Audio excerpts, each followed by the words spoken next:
So I'll kick it off, and then after these guys respond, we'll open it up to questions. If there's not, we'll move on to the next topic. So my first question for both, but we'll start with Nick, is out of all the kids playing high school baseball, there's roughly almost 500,000 kids at the high school age that obviously, depending on their recruiting class, are looking to go play in college. They would love to play at Division I at one of these great schools, but yet each school has 3 or 4 guys doing the recruiting. I've always felt in my day recruiting was kind of overwhelming just on sheer numbers. The amount of travel teams and tournaments and camps and emails and videos, and it's just overwhelming. So how does a guy go from an unknown to a known by you, your program? How does a player get on your radar screen? Well, I think there's a couple different things, right? I think you can start with the player individually. Coming to one of our camps, this is my first year at Penn State, but I was also at Northeastern for 5 years. And, roughly the number we always came up with after going through it all, 70% of our guys ended up attending one of our camps.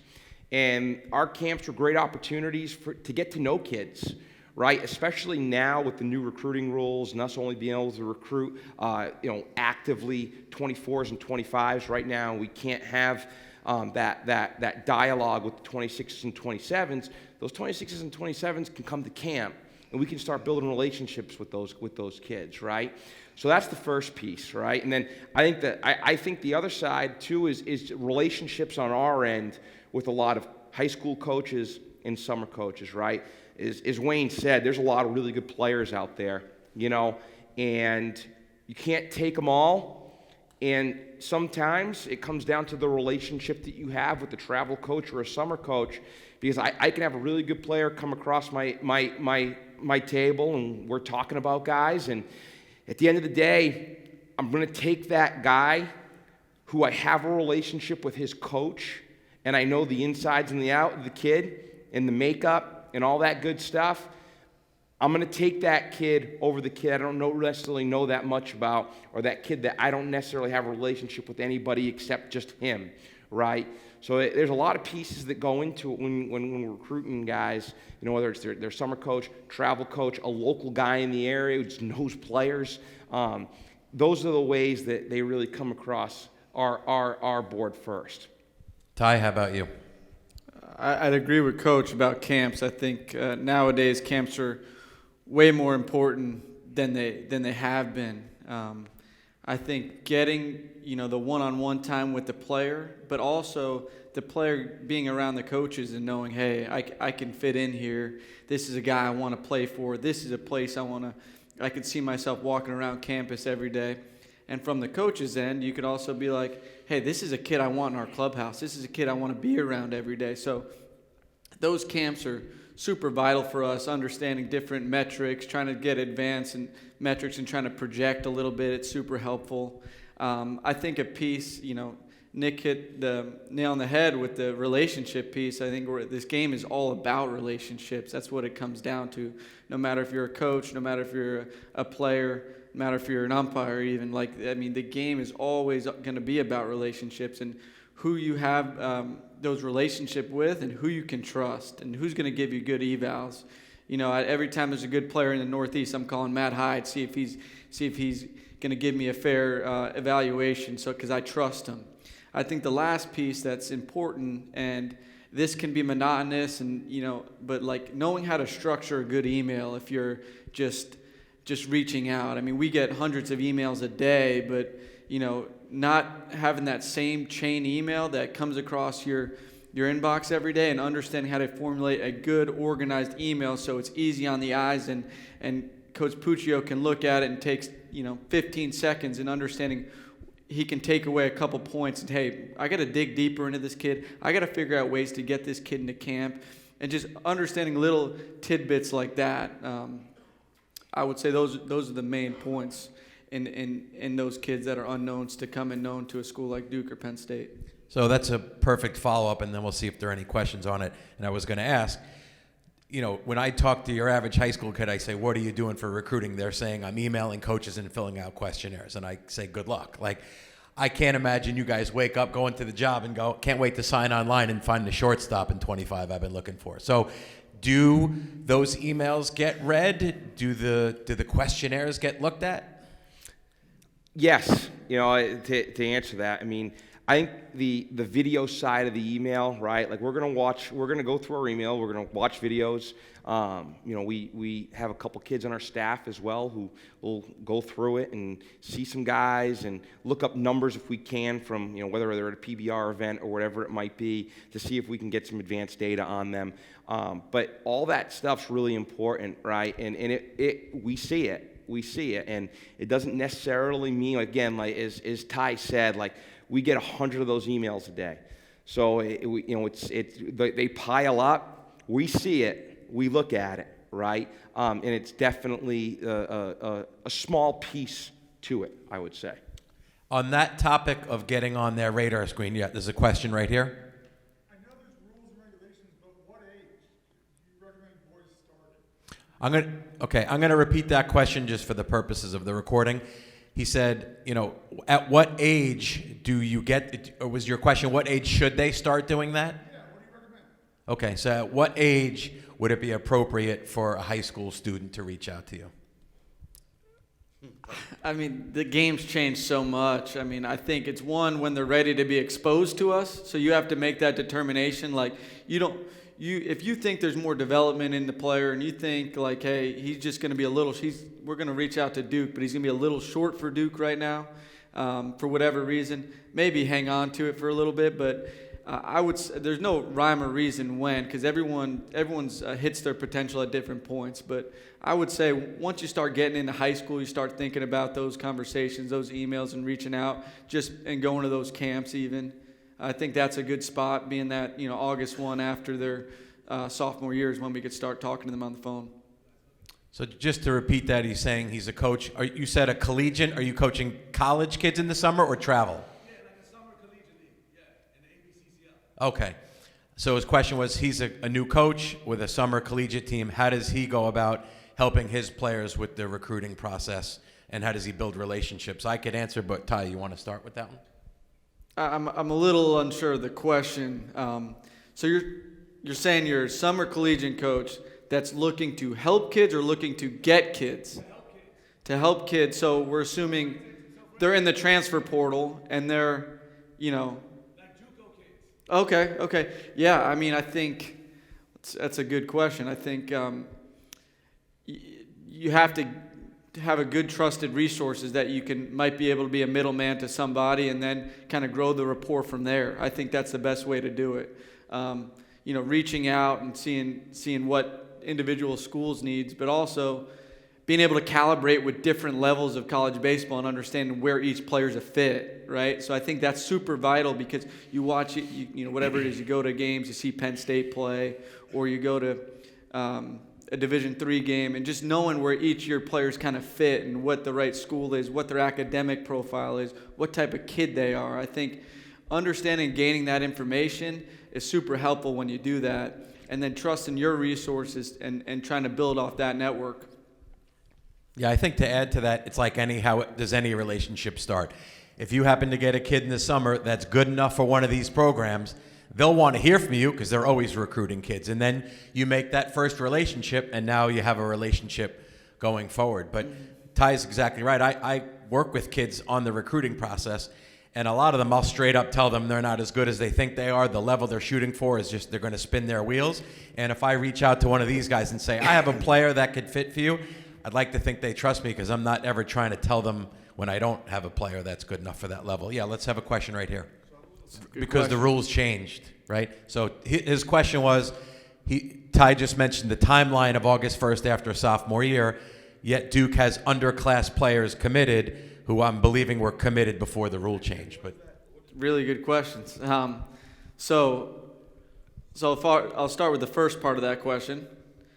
Last year, the rules changed to where you cannot contact underclass players. So before August 1st of their going into their junior year, you can't talk to them anymore. You used to be able to go through Wayne Mazzoni and have a 8th grader call you and say, hey man, like, have your own normal recruiting dialogue. Now, no more. That's why we were emphasizing camps. Camps super important because it's the only way you can grow the relationship and get face time with the player. The second part of it is, the commitment, your words should mean something. We're not committing players to then dump them like a lot of schools do. There's sometimes, it happens on either side, right? Unfortunately, that's the reality of it. It happens at every school. I've seen it happen all over the country. But for us, I would hope it means something. I think you have to add, that's an individual question to each school, right? I mean, at Duke University, there's a level of academic standard you have to uphold. If you don't uphold that, we can't help you out anymore. You can't go to school here. So all those things kind of play an equation. Maybe there's a different reason for Penn State. A lot of things that happen. Sometimes there's a new coach, and what happens is the coach was the player that was committed before that coach wasn't a fit in this new coach's system, right? So a lot of different things can happen. Life happens. So yeah, commitment means something. It does, and the verbal commitments, but nothing's done till it's final. Nothing's done till they're really on campus now. I mean, in the world of college football, I've been around a lot of college football coaches. Until the fax comes through where the letter is signed, a commitment could be years, and then they switch. And that's why you go on ESPN and you see these recruits flipping. Happens much less in the world of baseball. Yeah, do you have a follow-up? I'll let Nick take this one, but I'll just repeat it. His question was about camps. Are there different types of camps and camps where you only invite certain players to? So with NCAA rules, all of your camps have got to be open to any and all. So the only thing that you can put on there is an age limit, all right? So we can invite a kid to camp, but that camp has to be open to the public as well for a certain amount of time, right? So like our institution makes us have it open for at least 2 weeks. And then it might be restricted by you're only going to take so many catchers or Yes. whatnot. Right? Yes. Is everybody paying for those camps? Yes, that is the other piece of the rule as well, that there is a fee and and everyone has to pay that fee. So keep in mind, because I get asked this all the time by parents, are like, oh, can't my kid's going up to visit Babson, can't they just work out for the team? No, you can't. It's not allowed. Division II still actually has where you can go practice with the team. Obviously, Division II is becoming less and less. A lot of schools making a jump in the Northeast, but you cannot walk into Penn State or Duke and jump into practice and they say, hey, we like you. A camp is a tryout with a pay for it. And as they said, I know when I was coaching at Sacred Heart, I would look at our roster, we had a third of our players from camp. Where just as Ty said, you develop a relationship, see if you're a fit. You can run them through your own workout. Hey, how does this kid do in my workout? So a camp is still a huge way, I think, for all different sports. But before we move to the next topic, were there any other questions? It's hard to see with the light. Yes, in the front. What do you do? So just to repeat that question, he's saying he's at a junior college, basically got a kid that he thinks is a right fit for this level, nowhere near the location. This kid can't make it to camp. How do you bridge that gap? Is that in essence what you're asking? Coach Blankmeyer, you want to tackle that? So for me personally, I have what I would do is I have a 4-year scouting background. So what I would do is I'd get on the phone with a Matt Hyde or somebody, that specific instance in the Midwest, and see who I can dig up in there, and just who's somebody. If they haven't seen them, direct me to somebody who has seen them that they trust. And then I'd kind of try to figure out that spider web and just keep getting closer and see what the nucleus of the opinion is. And that's the best way to do it. Video helps. I think the unfortunate part is sometimes you don't have synergy on everybody. You don't have all that. You have video tidbits, and everybody, it's like Instagram now. Everybody just wants to show you the best, but nobody wants to show you the worst. And so that's how, as evaluators, we really get fooled, because we're like, I only see this kid hitting doubles. This kid is 10 for 10 with 10 doubles, and that's all I've seen him do. But that's not the player you're getting. That's his highlight reel. So that's the tricky part. So for me, is like I'm trying to get on the phone and just figure out where I may know somebody to kind of give me a good eval and then match it. That's the best bet.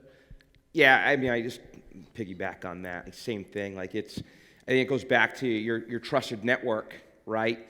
There have been guys in those similar circumstances, and then enough of those calls line up where it's 3 or 4 guys that we really trust, in our network, and they say all the right things that we're looking for, and everybody's saying the same things that they're saying about this kid, and hey, we'll take a chance on this guy. But it has to go that way, right? Because if there's any confliction in any of that, we're probably out just because of that, right? But we want to make sure that we're getting, if we call it sight unseen.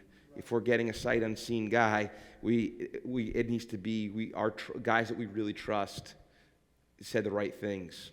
So. All right, let's do this. Let me bring up a next topic or question. We'll have them both respond, and we could either ask questions on that or something else that you'd like. So let's say it's at a camp. Could be video, could be in person, watching a kid play. We'll do this both with position player and pitcher.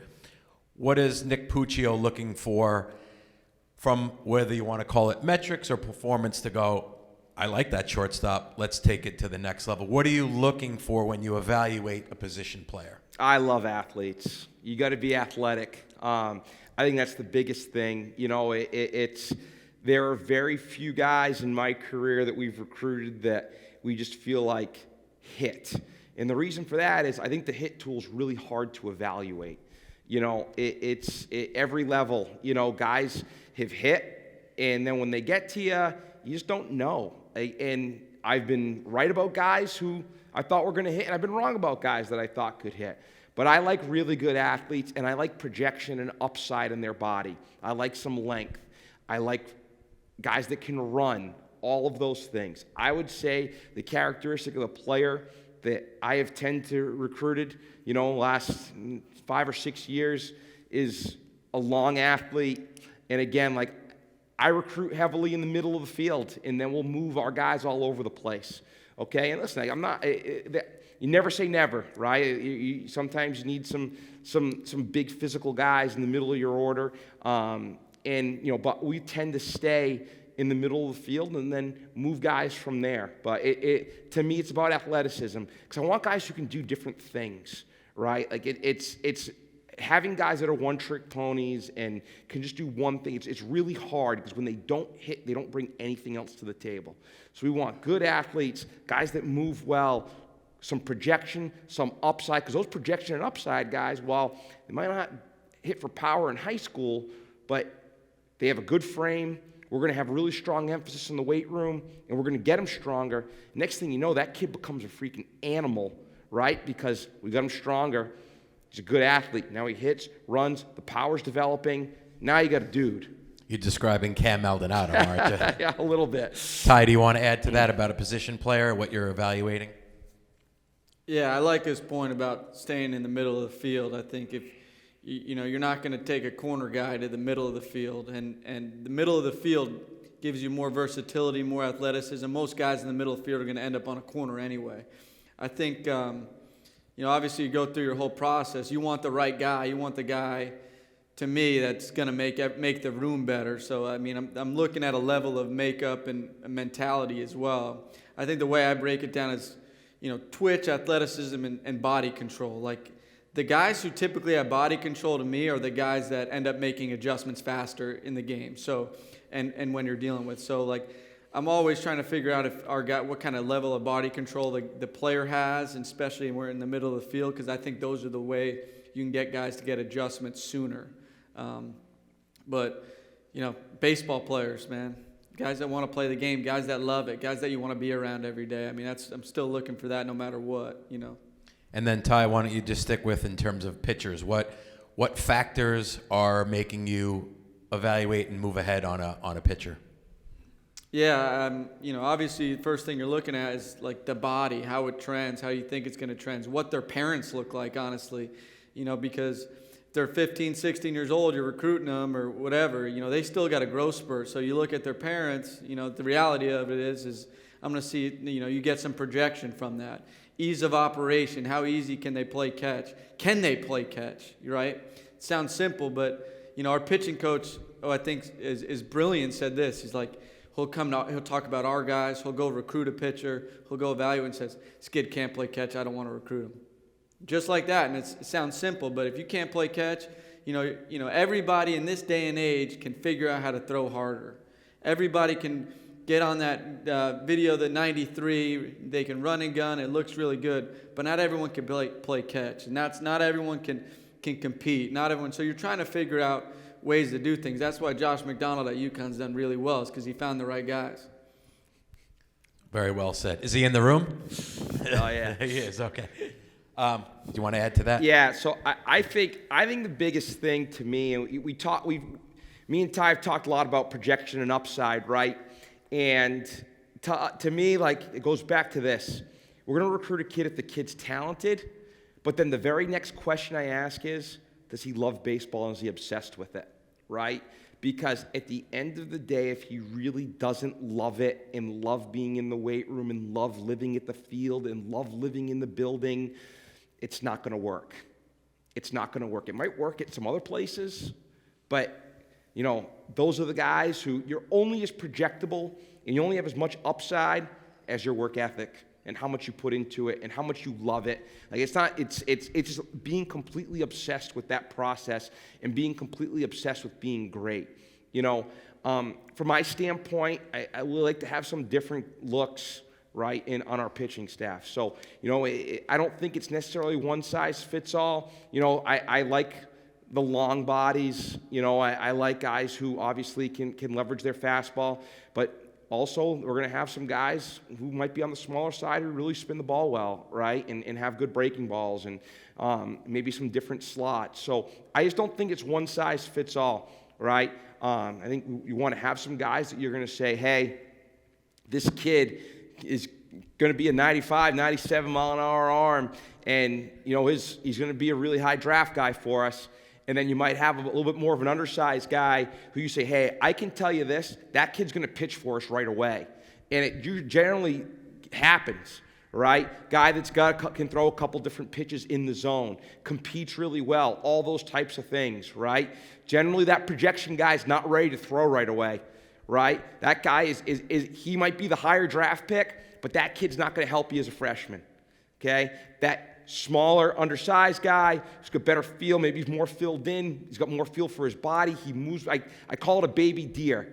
I love those 6'4", 6'5" arms, but they move like baby deers. That means they're still growing into that body, right? Those are the guys that can be your top 5 rounders one day. But generally, it's really hard for those guys early in their careers, right? That other guy who's might be on less money, right? He might be on less scholarship money. He's going to pitch earlier for you because he knows how to pitch. Questions, and we'll start here. His question was, when you're recruiting, how are you viewing high school kids compared to junior college kids that have a track record and are used to being at the field and playing at that level? And I guess then you could also add in the portal guys who are, transferring them in. So how do you view when you're looking to fill your needs or your class, breaking down high school, JUCO, transfer? Yeah, so I have to stick individual to our university. Is we only get a certain number of spots, so the number's 35. So you're really talking about 10-ish kids a class. That's just the hand we're dealt with. So first of all, I'd love to get more junior college kids. I think there's a grit, there's a toughness. I think, that's, one thing I'd really like to get more of, and I think they're a little underlooked, quite honestly, but it's difficult. So I think it has to be the right fit, number one, and it has to be a place where it works out. Like, we can't get junior college kids in unless they have Duke grades out of high school, bottom line. So, and the transfer portal, or in general, hopefully it's just a spackle for us. It's not a big piece. Like, our big pieces, our big players should be at a high school. At Duke, personally, you never know. There's players that slip through the cracks that can get into Duke and do that things. But we're looking to spackle on and add some depth in the transfer portal. We're not, more than not, we're not looking to land the big shark, because that's tough for us right now, being that there's so many academic requirements. Now, if I'm at somewhere else and we can go big game hunting, we're going to go big game hunting. But, we got to be a little intuitive, a little creative. We got to be more like the Tampa Bay Rays and not the LA Dodgers, if that makes sense.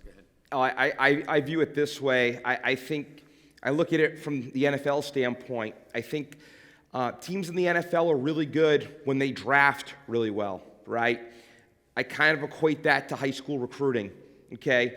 You're going to be built, and we're going to be built with high school players. You're going to do well in the draft in the NFL. If you do well in the draft, you're going to have a team in the playoffs every single year. If you recruit and develop really well, you're going to have a good team, right? Free agency is a big part of it, too, though. Free agency kind of fills some holes for you. Free agency is the portal. Free agency is junior college. It's a much smaller percentage in your roster, but you need it. Teams in the NFL that spend way too much money in free agency every single year, they're never any good, right? Same thing on the other side with the portal, right, or with transfers. You want to have 4-year guys in your program. 4-year guys are your bloodline, right? They're the guys that help you teach and get the message across to the younger players. They create your culture and your identity. You know, it's a huge piece, and you know, I think you're probably looking at 70% of your rosters is going to be high school guys, and you know, the rest will be filled in with some junior college and some portal transfer guys, some veteran players. His question is basically about video. What do you want to see in a video that gets sent to you? You want to start with that, Nick? Yeah, I mean, from a position player standpoint, honestly, 5 swings. You know what I mean? 5 swings, and sure, some game footage is great. You know, defensively, you know, some live stuff, and then maybe 5 ground balls hit at him in a showcase type setting.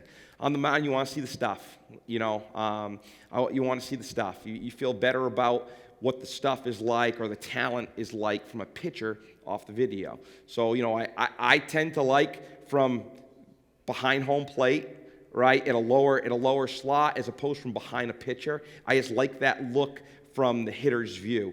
And I like to see it with a hitter in the box because I want to see what the swings look like. I want to see a guy's getting comfortable swings off, or is he throwing some swords up? Ty? Yeah, I'll start with a pitcher. I think it doesn't have to be like a super long video. I think the length of the video is important. You know, I think if you can get in that 45-second to minute 30 clippage of accumulation of video is great. I think the second thing is like a couple different angles. So maybe 3 to 5 pitches from the side, behind too, so you can see how it looks, how the shape of the pitches. And I think if you have any data to add to that, so you can really paint the whole entire picture, is super helpful. And then same thing between you know, a position player, just the angles. And I also think the in-game footage has to be pretty quality. A lot of times you get in-game footage and I feel like I'm 1,000 feet away and I really don't know what I watch. But just trying to see how they operate, be able to paint a picture in their head. That's what you have to ask yourself. Did I paint a picture in this coach's head in 45 seconds, 45 to a minute? And I guess I'll just follow up with that question related to Twitter. Obviously, all kids now have Twitter accounts. They're posting videos. Is that something you guys will put legitimate stock into? So, Nick, do you want to answer that? Yeah, I mean, social media is a huge tool now. I mean, from our side of, you know, promoting our program and what we're about, and from the player side as well. I mean, guys have came across us, and we've started recruiting guys who, you know, we see on Twitter or send us a DM or whatever it might be. So it's a real tool. You know, I scroll through, I'll see a video I like, you know, and you know, next thing I know, the kid's following me. You know, it's just it's a real tool. You got to use it. And Ty? Yeah, it's changed the game. I mean, I think, you know, my father always messes with me because he was a longtime coach at St. John's when he didn't have social media, and he had guys like Craig Biggio, Mo Vaughn on his team, and he says, you know, social media changed everything because Craig Biggio and Mo Vaughn aren't going to Seton Hall. And it's true, they're probably going to Duke instead, but the reality of it is it's a resource, and we're using our resources. Every day, our coaches, myself, we're scrolling to see the next best player and try to figure it out. I think it's a great way to kind of get an introduction to a player. Great. Any additional questions before I go to the next topic? Okay, so let's say a kid comes to camp. You did not know anything about this player. You love the way the kid plays, the metrics, the whole thing.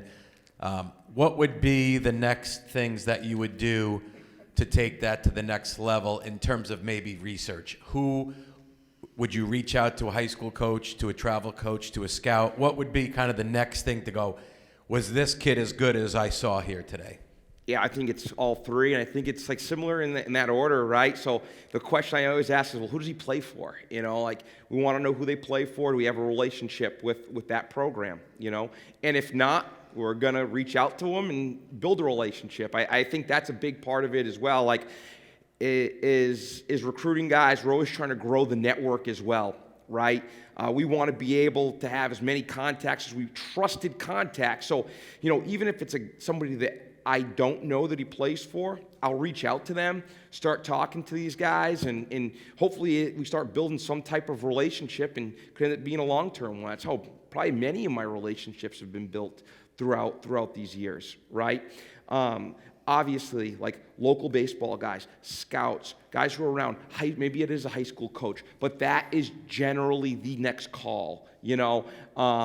And again, like, hell, there's even times where, you know, I have some coaching friends at the Division II and III level, and I'll call those guys and be like, hey, you know who this kid is? He's right in your backyard. He was at camp last week, and I really liked him, you know, and so it's a lot of that, but that's definitely the next step after that happens. Ty, anything to add to that?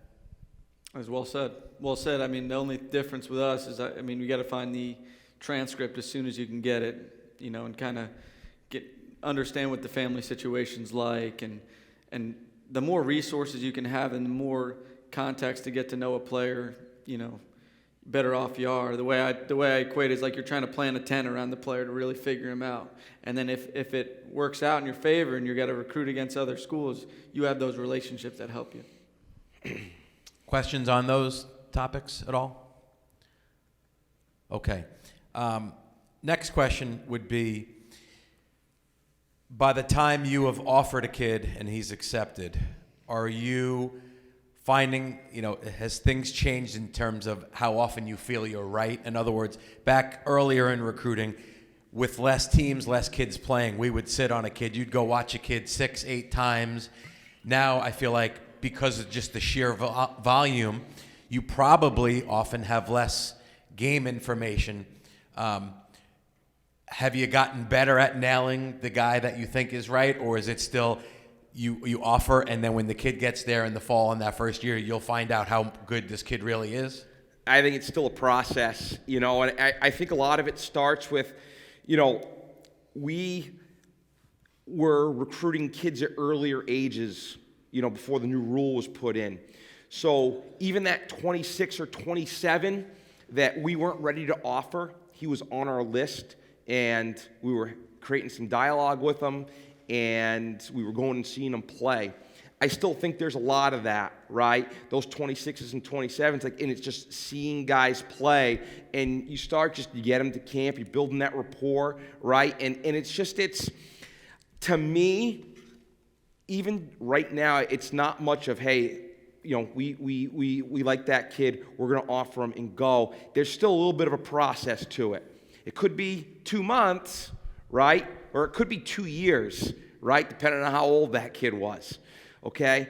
I still value that process piece and watching that kid develop, because I like to fall in love with the player, right? I like to fall in love with him on the field, knowing what we're getting and knowing that that's the guy who we're going to get. And I don't know if it's 5 games, 6 games, 8 games, 12 games. It's just I do like having somewhat of a process, identifying who the kid is, going through the process, talking to the coaches, watching him play, making sure he's our type of guy. I do value that quite a bit. Ty, anything to add there? Well said.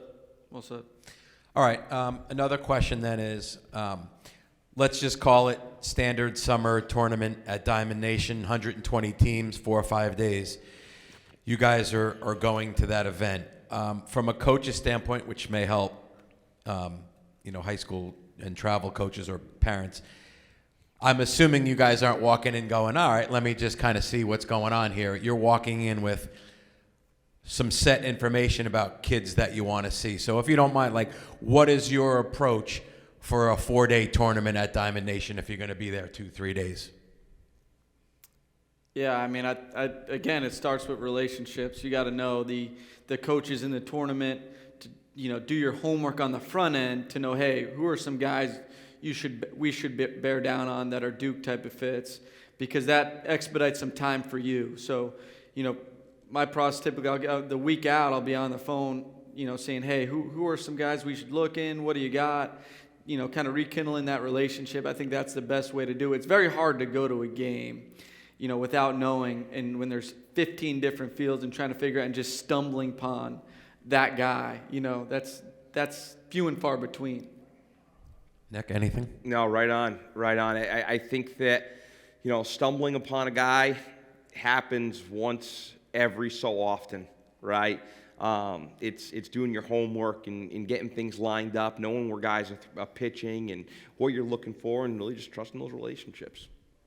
We have a little bit of time left. I want to see if there's any questions on any topic. If not, I'll bring up one more thing. But go ahead, Coach. Excellent question. His question was, what about recruiting multi-sport guys? And he mentioned guys that play football in the fall, but we know there's kids playing hockey and basketball and whatnot. So, Nick, any thoughts on the process or anything different recruiting a multi-sport? Obviously, I just, I sat up here and talked about recruiting athletes. I love it. We just lost a kid to football a couple weeks ago. It broke my heart. But the kid loved football more than he loved baseball, and I think the kid's probably got a chance to play professional baseball one day, but he's going to go play football instead. But it is a little trickier, right? So it's hard. We got to make sure we see those guys early. We got to see them in the high school season. We got to see them, early in the summer when they're playing summer ball. But I love it, and just to go back to this kid that I'm talking about, I absolutely love the fact that he wasn't obsessed with the recruiting process that summer. He went to passing camp. He went to 7-on-7. He was at camp early. I love that. Same thing, I had one of our commits the other day, his high school basketball coach called me about, he's worried about some of the workouts with baseball, and it's like, you do your thing, man. Go play hoop. Go play football, right? Yeah, we got to see you play in the spring. Yeah, we got to see you play, and we run camps all year. We run a camp in June, a camp in July. We run a winter camp. We will get you there, right? There will be an opportunity to see you play. We got to see you play, but play sports. Get outside and play, please. Oh my God, amen. That's going to be tough to add on to. Ty, anything with that or? Yeah, it just speaks to projection. When you got less baseball reps in you, it means there's more space to get better, and it speaks to competitiveness too. You've competed in different ways, and that's helped you. And ultimately, it speaks to, I call it imagination. So those players think about competing and playing in different ways, and ultimately being the best version of themselves at the right times when they're just playing baseball. Awesome. I think we'll end it there. Thank you guys for joining us during the lunchtime. Appreciate it very much.